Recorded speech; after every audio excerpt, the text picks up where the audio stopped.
Hello, everyone. Welcome to Best Practices when Assessing English Learners, Part 1. So excited to have Courtney Seidel with us today. You may have seen her at any of the CISA offerings that she does, like 4 days of this, and so I asked her, I begged her, please, could we do something as an overview for people so that you all have some tools that you can use when you're looking at assessing English learners or multilingual learners. We'll talk about terminology here just in a second. Quick shout out to WISPE, the Wisconsin Statewide Parent Educator Initiative. They are the owners of this Zoom account, and they graciously let me use it. This is a reminder. I don't think that this is breaking news for anybody anymore, but these are the best resources, I think, to get started regarding the new rule for speech or language impairment. So if you haven't checked these out, I encourage you to check them out. You can also always email me if you have any questions about this. So why are there so many different terms for students who are currently learning English? And so Courtney and I thought that this would be really an important piece to start with, because English learner is the federal term. Her words, the words and terms she uses is dual language learner. And what WIDA and what my ESL colleagues at state consultants recommend is that we use multilingual learners. But I think you'll notice I'm not there yet. I have been using students who are bilingual or multilingual. But multilingual learners is a new term for me. But I do think that there is an evolution, and I think the important piece, and Courtney, correct me if I'm wrong, but I think the important piece here is this recognition that students are learning more than one language at a time. We don't always know. There's a lot of overlap, and it's very messy. And so to say that they're an English learner is really an oversimplification, because a lot of times these kids are learning their home language right alongside learning English because of the culture, or the fact that they live in the United States. As Andrea said, my name is Courtney Seidel. I'm a speech language pathologist by trade, practiced in the public school districts for approximately 10 years before coming to UW-Madison as a clinical professor. And I was thinking about, I always say I don't want to give you too much. You don't need my life story. You just need to know why I am competent to talk to you about this topic today. And I was a diagnostician exclusively for a number of years and was lucky enough to work very closely with DPI early in this process. And so I've been working on the evaluation, particularly of dual language learners, for about the last 10 years. And I really, really love talking about this topic. And so I'm going to start moving in to our content. But just like Andrea said, I will be using the terminology of a dual language learner. And the reason that most of the current publication, research, and discussion around our English language learners has switched to this terminology is because we want to be inclusive. We don't want to be English centric and say that they are an English language learner. We want to identify that they have a linguistic background beyond English. And so using the dual or the multi-language learner is becoming much more prominent. So what I'd like to lead with for you is some statistics and some information related to our dual language learners. And we know that Hispanic students currently make up 77.6% of overall dual language learner student enrollment, and the most recent data for that is 2018. And Spanish was reported to be the home language of nearly 3.8 million dual language learners, which represents about 75% of all dual language learners. So occasionally I will use Spanish as an example, but I like to highlight that I use that example because it is not only prominent in our location, but also overall for dual language learner student enrollment. However, anything that we discuss can be applied to a dual language learner who speaks any languages. That's very important to point out. And What brings me to talk with you about this particular topic further is that the rate of identification of dual language learners for specific learning disability is at 50%. And that is well above the rate that we would expect. So again, we would expect the general population to be more around 39%. And between 2015 and 2018, Wisconsin had identified an average of 35 school districts with disproportionality in special education. And so I, as Andrea had said, have been lucky enough to work as an educational consultant for districts and for CISAs across the state to start talking about how to conduct culturally responsive and linguistically responsive evaluations for our dual language learners. And I hope today I can give you some really good application that you can feel like you can go back to work tomorrow and actually start using. So let's dive in to a little bit more on that. We're going to talk about collaboration. And one of the first action items that you can start with is identifying and extending olive branches to those that you should be collaborating with in your building and your district around dual language learners. This comes from the DPI AL policy handbook. I particularly am a fan of chapters 10 and 11. Excellent resource for this work. And it states that it's the responsibility of a district to correctly identify both an English learner's disability and their language skills in both languages and provide appropriate support in both areas. The collaboration comes in that it states this requires clear communication and cooperation between staff on both special education and ESL teams. So I always like to talk about it as like my Monday morning list, because I would typically go to continuing ed on Thursday, Friday, etc.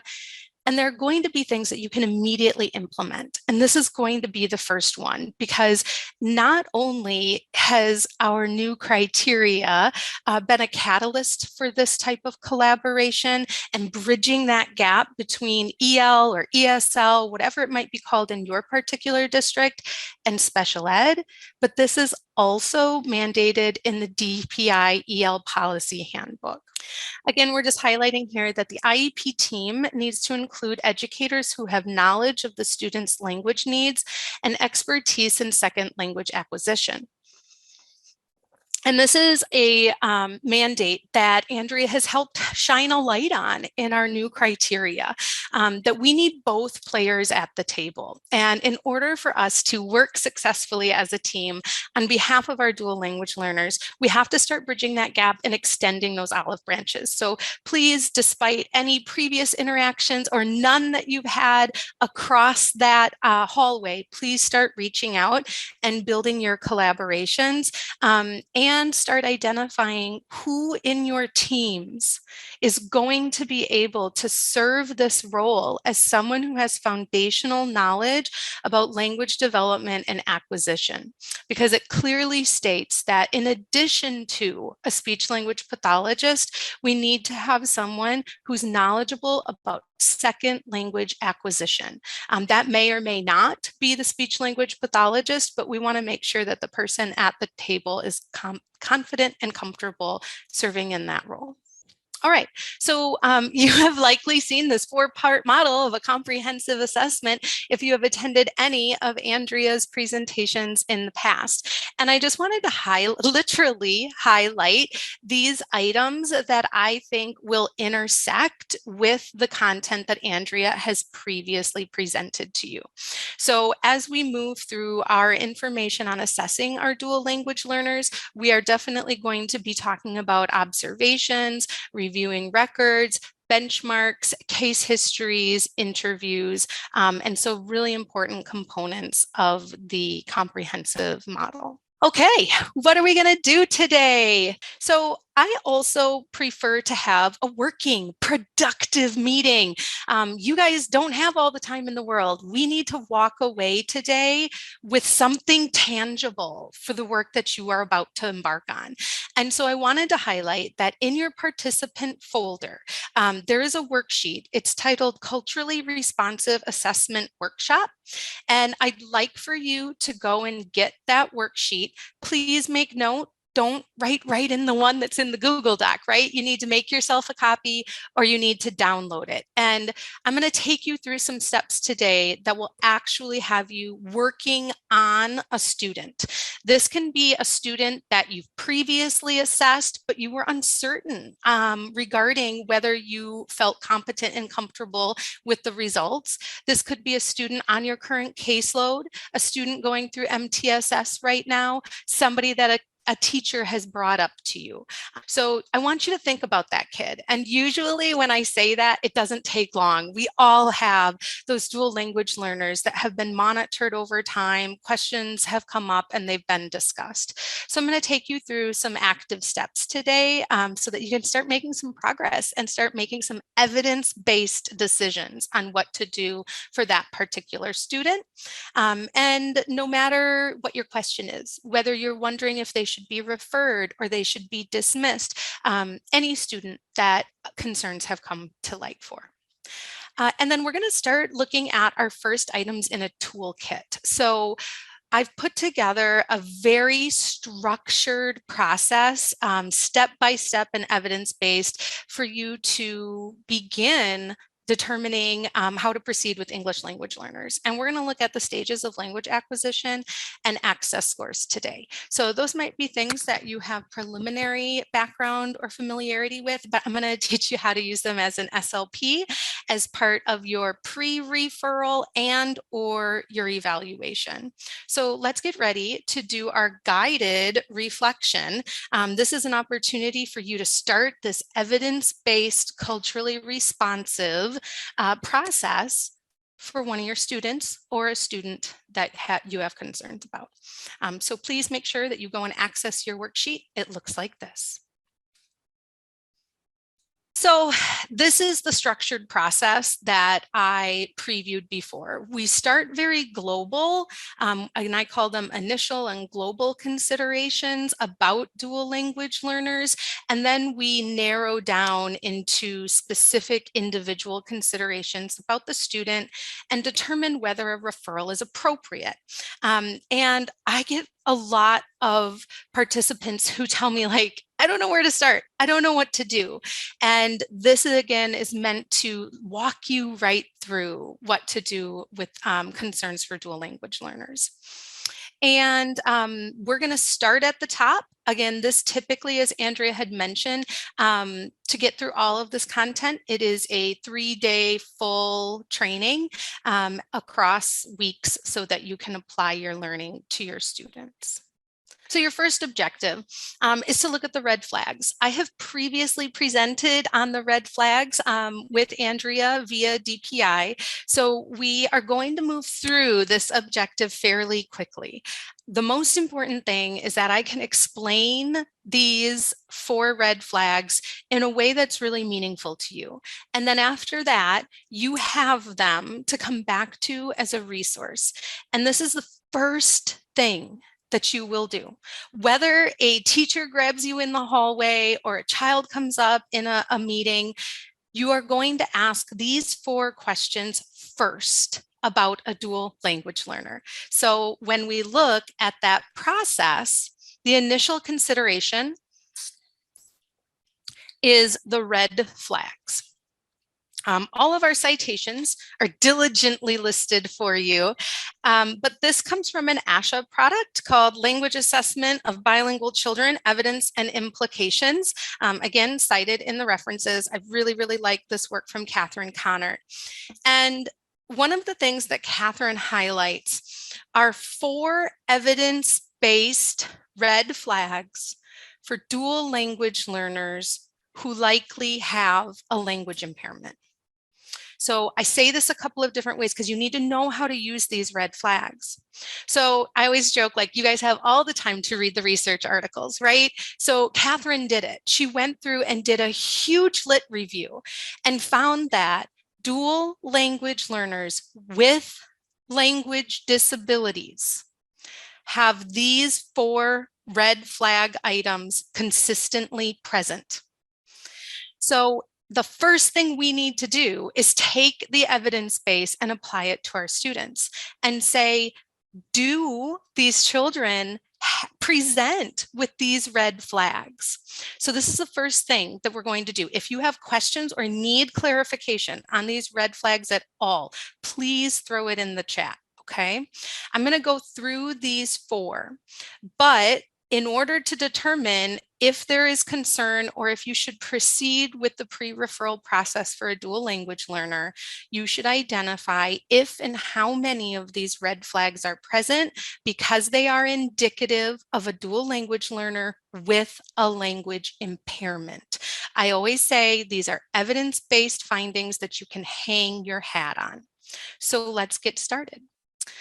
The first one, as you saw, is slow L2 learning and rapid L1 loss. So if you're not familiar with that terminology, we're talking about L2 being English, the second language, and L1 being their native language. So that's the first thing that we want to look at. And this is an example of what typical language development would look like in a Vietnamese English bilingual child. And you can see that while there are some differences, in general, the trajectories are quite similar, and we see improvement with both languages. I tend to like to dissect this slide and discuss it with you further, but we're just going for the basics of these 4 red flags. So if this is what typical language development looks like in a bilingual child, let's look at what atypical language development looks like. And so, again, we have English growing slowly. So you can see L2 is creeping along in this example, while their native language, L1, is stagnant or declining. Now, we're going to take a moment to talk about individual versus global factors really quick, because right here, I get a lot of questions about, like, but what if the parents said they stopped speaking English to them at home? But what if they moved and their language background and use and functioning changed? And what if, and that's where I take us back. We are looking at global initial considerations about what we know is evidence-based as red flags for dual language learners. We will address those individual factors, whether they were adopted and had an immersion experience, or were they a simultaneous or a consecutive bilingual. What we know is that we're starting with a very large look at dual language learners to help us understand if this child is truly at risk for a disorder or if they present with a difference. So at this point, I often remind people to answer the questions in a binary way: yes or no. Do we see slow English growth and either stagnant or decline in their native language? The whys we will get to, because this is, again, binary, present or not, to identify if this is a dual language learner at risk for a language impairment, okay? So you can access this information by interviewing parents, by looking at longitudinal access scores. This is actually a pretty easy question to answer. So we'll move on to the second red flag. And this is parent concern. So again, remember, we're saying together, these are red flags that are present in dual language learners who have a language impairment. And we know that you are going to listen to the parents. I know that you're not going to ignore a parental concern, but what we need to do is weight it a little bit more heavily at this point and acknowledge that it's an evidence-based finding that comes together for our initial review of a child. They know the child best. They have a holistic view of the child's development. If they've only been in your school for 6 months, but they've been living with their parents for 6 years, they have that longitudinal background. Often, our parents also understand the native language, and they may understand bilingual language development better than us if they've experienced it themselves. So I do want to acknowledge here that we need to give parents credit and acknowledge that they may have a very good understanding of what typical second language acquisition looks like because they've experienced it themselves. And they might be identifying that what's happening for their child is aberrant. And if we can't claim that we're experts in second language acquisition, we need to give that acknowledgement to the parent. And also, they typically have opportunities to compare the child's development to other children in the family. And this is important because other children in the family are the closest comparison for our dual language child. Rather than comparing him or her to English monolingual children in the classroom, if you can compare them to a sibling through a parent's eyes, you have the same cultural background, you have the same linguistic background, and that is going to give you a much better comparison for our dual language learners. And this is where I'm going to ask you all to take the oath. I really do make y'all do this when I'm with you in person. We want to acknowledge, again, the importance and that this is a red flag, and that when a parent expresses concern about their child who is a dual language learner, the wait and see approach is not appropriate. It is not evidence-based. So if you will all, if you feel inclined to raise your right hand and say, I will not wait and see. I will not wait and see. So we are not going to wait and see because we know that parental concern for a dual language learner is a red flag. Third, we have a family history positive for a communication disorder. So excellent. Thank you, Carrie. So we know that 50 to 70% of children with a speech and language impairment have at least one other family member with the disorder. And I always joke that I am not a gambler. I got up $50 one time and I was like, see y'all, I'm out taking my 50 and running. And so, however, these are odds I would bet on. 50 to 70% of children with SLI have at least another family member for the disorder. And so if we're looking at these red flags and we're seeing them accumulate, we're seeing that they have slow growth in English, stagnant oral loss in their native language, the parent is concerned, and someone else in the family, I don't care if it's an uncle, a grandparent, a sibling, a cousin, that is all considered in these types of surveys. Those are significant red flags that we need to act on. And sometimes I talk about this analogy of a lot of professionals tell me, I don't know when to pull the trigger. I don't know. Should I refer them? Should I not refer them? This is your first evidence-based approach to say, what about these 4 red flags? I always get what's the magic number. So we'll talk about that after number 4. Last is informed teacher consent. And I want to highlight that similar to the terminology that's used by DPI, we are looking for someone who is trained and knowledgeable in second language acquisition to be our informed teacher. So although our classroom teacher, monolingual, he or she may have concerns, that doesn't meet this red flag. Because we need someone who understands second language acquisition and has a concern and is saying that there is something aberrant about this child, right? So you definitely want to tap in to your ESL or your EL teachers. You may have other staff, and I know that the terminology and the structure varies from school to school and district to district, but you want to identify, call in someone perhaps that does have the most extensive training in the area of bilingual language development. And even if that person's only able to do a records review with you and etc., we want to make sure that we have this fourth red flag looked at. Our EL teachers are often innately aware of those cultural impacts and differences that we may perceive as a disorder. So, for example, physical proximity, eye contact, speaking to adults, these are all things that can vary in culture. And I always say, if you send me into a room, I am looking for disorder. That is what I am trained to do. But we need to switch our lens and make sure that we are also considering any cultural differences that may be the root of what appears to be a disability. Okay.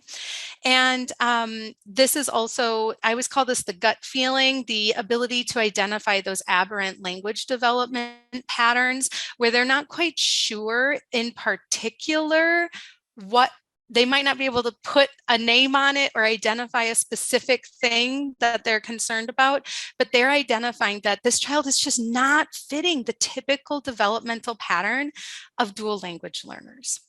So with that, we are going to take our first moment to do a little bit of work. And we are going to consider how many of these 4 red flags apply to your child. And so through this work, there are only 4 items, and I really want you to be able to memorize that if you have slow growth in English and stagnant or loss in your native language, that's 1. And then we're moving through parental concern, family history, and an informed teacher concern. So this is what we're going to do first. We're going to identify the child that you have for your case study, and you're going to determine how many of the red flags apply to that student. So we're going to take a break right now. And I promise you, I know you don't have time to do this later, so please take your 5 minutes and do it right now. Answer as many of these 4 questions as you can. I'll put the 4 back up again. And this is also in your worksheet. So you're going to want to pull that out. We're going to take 5 minutes, and then we'll come back. And I want you to share in the chat how many of the red flags your student met. On your mark, get set, go. A couple of things usually come up from this first exercise. How many of you realized that you need to know more, that you couldn't answer all 4 of those questions? So feel free if you want to indicate in any way, shape, or form. Some of you in the chat said, well, 2, but I need to talk to parents again about family history. Or 2, but I don't have an ESL teacher because I'm in pre-K. And so I really like to emphasize something that I think highlights the need for this approach to start to gestalt, learn if our child has risk factors, right? Because what we see all the time, I have seen so many people move into an evaluation and they don't even know the answer to these 4 questions. And that is problematic because one of the most important things that we are going to talk about is starting with good referrals. If you don't want to over-identify dual language learners and or minority students, then you have to have a good sieve. You have to let the right kids into referral in the first place. And so that is your first stopgap to decreasing your over-identification of minority students.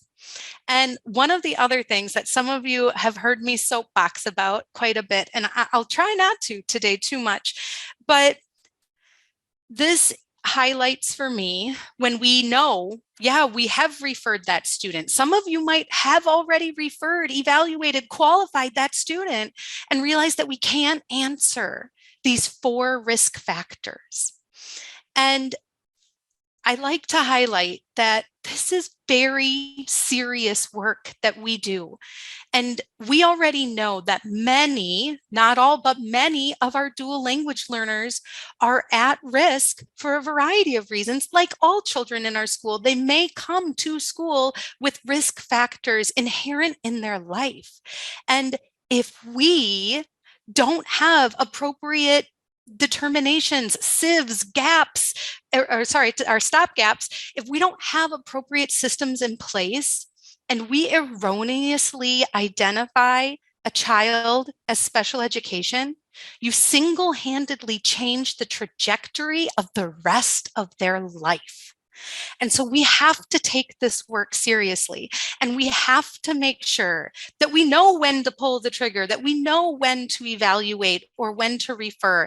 And we're not referring to find out, because that is so often what I see and what I hear teams report. We don't know. We don't know, is it that he's a dual language learner or is it something more? Let's refer and find out. Well, what if somebody came to you and said, my 3rd grader's having trouble reading. I don't know if it's a reading disability or not. Oh, I don't know. Let's refer to find out. We don't do that, right? We have systems in place to ensure that it's an appropriate step to send that child for a reading disability evaluation. So often we circumvent any of those systems because we don't have those systems in place. And we take a child and move right to a referral. So this is where I'll remind you that hopefully we start putting these systems in place. We start getting a structure for what to do with dual language evaluations. And this starts at pre-referral. We should absolutely have this content answered before we move forward into a referral. And I think that we want to also point out that, let's say you have, who's got an eval right now?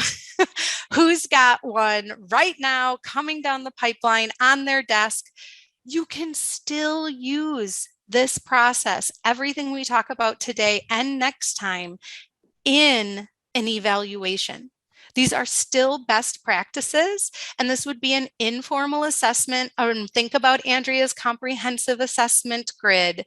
This would be a review of previous records, observation of the child, interviews of your stakeholders. So this can totally be embedded.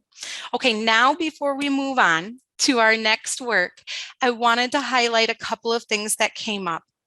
And so like Angelina asked, well, what age does the rapid loss of language have to occur?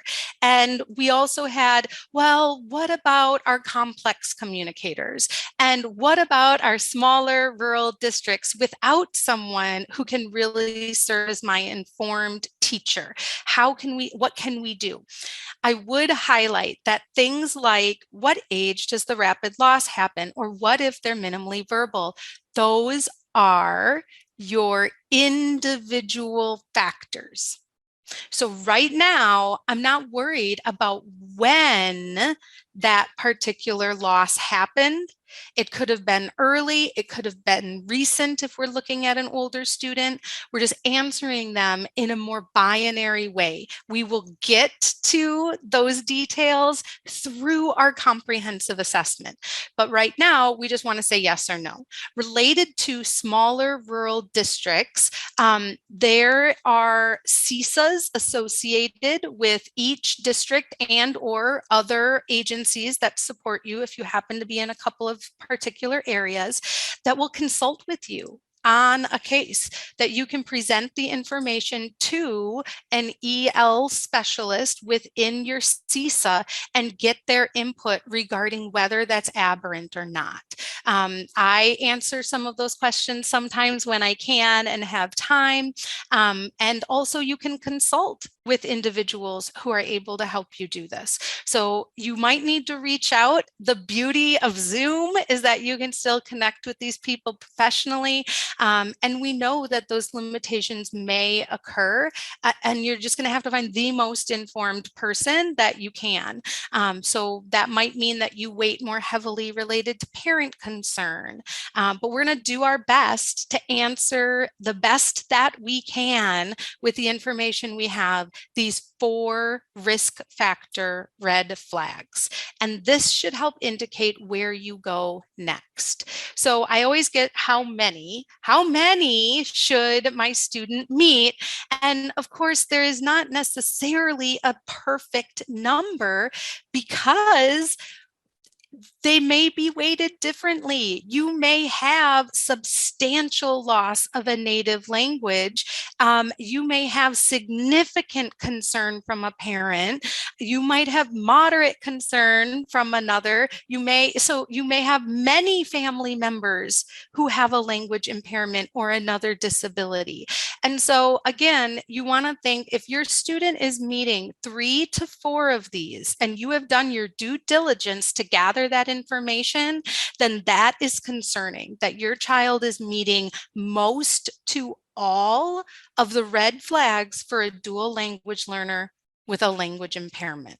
Okay, so that is my first gift to you: 4 questions that we know are evidence-based and directly align with children who are dual language learners and have a language impairment. So you can confidently say, do we see risk factors that we should proceed to the next step regarding?